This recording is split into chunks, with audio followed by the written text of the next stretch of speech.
Hey, welcome to another Rumnam Watches Presents, another Sunra video. In this video, we're going to do a quick unboxing of this SSK001 that I got almost a year ago. So the footage is actually quite old, but the voiceover I just did today.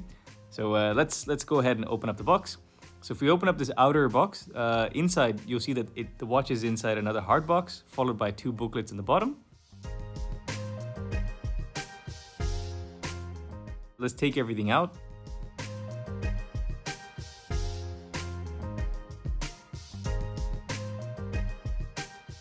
This is just the outer sleeve. That's what you see in black.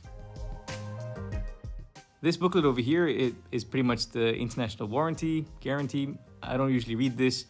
What's nice to know is right at the back is this card. And essentially, if we take out this card, then this has all the details of when you bought the watch and where. And here it's November of 2022.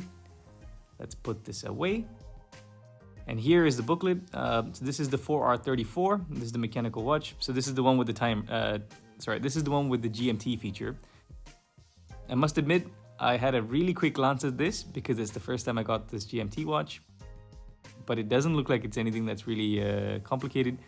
Overall, I think what it said was that you shouldn't be changing the date, I think between like 9 and I think 3 in the morning. But other than that, everything is pretty much the same. There we go, 9 and 3, there you go. Have a read if it's important, if you've not handled one of these watches, but that's essentially it. We'll put that aside. And then let's get to the main picture. So this is the box. It's a hard box. It's got this nice like textured look, so it's quite cool. And I think, this box is also made in China. That's what's written over there. And then if we open this up, we are immediately greeted with the main show. So here's the watch, and this is the black color. There's 3 colors in total, as you would know. I got this watch in Thailand, so that's why this tag has the SSK001k, but also has the price there, and there's just the tag that it was sold on. If we take out this watch, beautiful watch. It's on this nice pillow.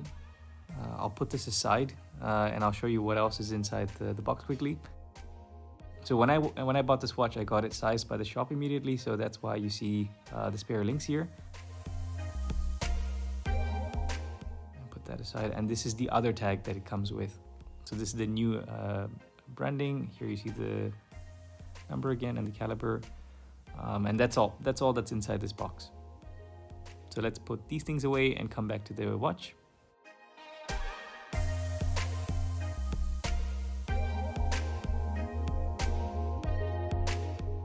Let's have a quick look at this watch. So dimensions wise, this watch is 42.5 millimeters in diameter, of a thickness of 13.6.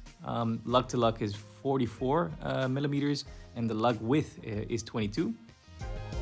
The Loom on this is great. I've just taken it out of the box and already it's enough charge for it to start glowing. So you can imagine that if you leave this out in the sun for just a bit more, the glow would be even better. This watch on paper sounded like quite a large watch, but just because of the way the lugs are really quite close, for me it works fine, and I don't have a very big wrist. The bezel here is friction fit, so that's really nice. It's a bit special. I've never had a friction fit bezels. I like it in a way, but it's not as satisfying as the clicks.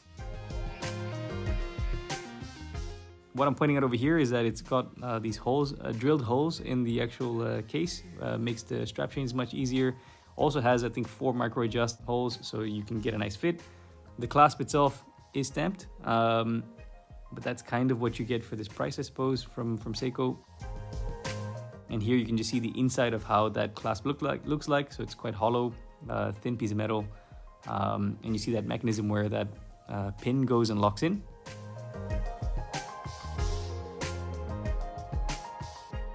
Here you can see the movement on the back, it's ticking away, and on that glass itself it says 10 bar, so it's 100 meters water resistance, and the entire watch is stainless steel.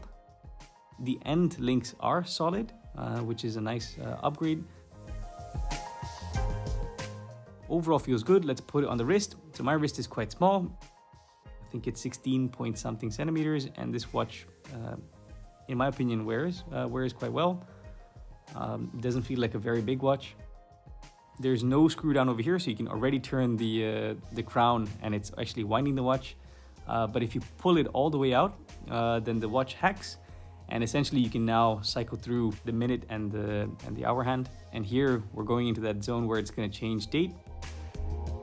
So this is the time not to change date, so just cycle through past this area so that you're all safe. And then I'll stop here. We'll have to just move it one push in, so half a push in. The first position, and then if you move the crown in one direction, then you're essentially changing the GMT hand, and it jumps by hours.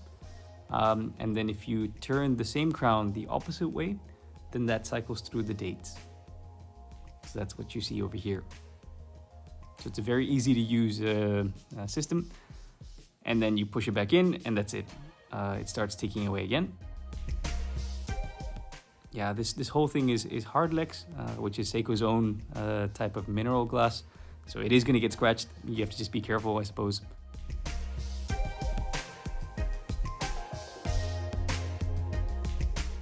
And the Hardlex is flat, but the edges have a nice bevel to it. Gives it a little bit of texture, I would say. Not much distortion. It's just there. It's also very easy to grip, this bezel. Nice polishing. It's so nice and polished that you can see me there. I'm gonna wave. There you go. And it's polished on all the sides. So it's polished on the sides, and the top is nice brushing. It's plenty of details to see once you get up and close. The bracelet itself, in my opinion, is really good. So I used to have the old SKX, and the Jubilee on that was a bit more loose than this one. So this one's got better tolerance. It also tapers quite nice. The buckle is what it is. I think the weight is well distributed over here. So it's a nice little bracelet, and it's a nice watch.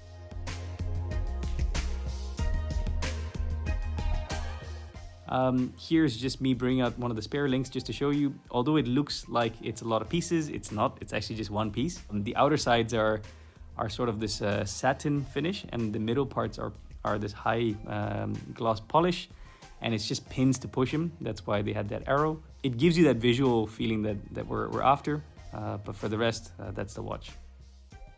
So thanks for watching. That's the first unboxing. I'll do a quick follow-up on this with a nice review.